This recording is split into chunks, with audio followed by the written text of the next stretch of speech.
গীত সংগীতার ১৪৯ অধ্যায়ের ৬ পদে রাজা দাউদ বলেছেন, তাদের মুখে ঈশ্বরের গৌরব থাকুক আর হাতে থাকুক দুদিকে ধার দেওয়া তলোয়ার। রাজা দাউদ এখানে কোন ধরনের গৌরব বা প্রশংসার কথা বলতে চেয়েছেন? যখন কোনো ব্যক্তি তার প্রার্থনার উত্তর পায় তখন সে ঈশ্বরের প্রশংসা করে, ধন্যবাদ জানায়, আর যেটা স্বাভাবিক, আর এটা হলো স্বাভাবিক প্রশংসা। তাহলে সঠিক অর্থে ঈশ্বরের গৌরব করা বা উচ্চ প্রশংসা কাকে বলে? সবটা জানবো তার আগে সকলের কাছে অনুরোধ, চ্যানেলটি সাবস্ক্রাইব করে পাশে থাকা বেল আইকনটি প্রেস করে দিন। তাহলে গৌরব বা উচ্চ প্রশংসা কি?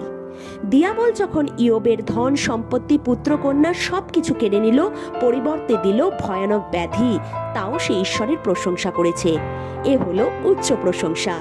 ধরুন আপনি যাকে নিঃস্বার্থ ভালোবেসেছেন বা মিত্র ভাবেন, আর সেই যদি আপনাকে আঘাত করে, আপনার নামে নিন্দা করে বা বদনাম ছড়ায়, তার জন্য কখনো ঈশ্বরকে ধন্যবাদ দিয়েছেন?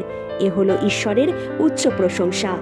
আবার কখনো কখনো মনে হয় সব পথ বন্ধ হয়ে যাচ্ছে, বাঁচার কোনো পথই নেই, তখন ঈশ্বরকে ধন্যবাদ দিয়েছেন? যেমন পৌল ও শীল বন্দি গৃহে থেকেও ঈশ্বরকে ধন্যবাদ জানিয়েছে। এটা হলো উচ্চ প্রশংসা। আর আপনি যখন এই ধরনের উচ্চ প্রশংসা বা ঈশ্বরের গৌরব করেন, তখন আপনি আপনার হাতে তুলে নেন দ্বিধার বিশিষ্ট তলোয়ার, যা শয়তানের বিরুদ্ধে আপনার মোক্ষম হাতিয়ার, যা শয়তানের ওপর ঈশ্বরের ন্যায় এনে দেয়।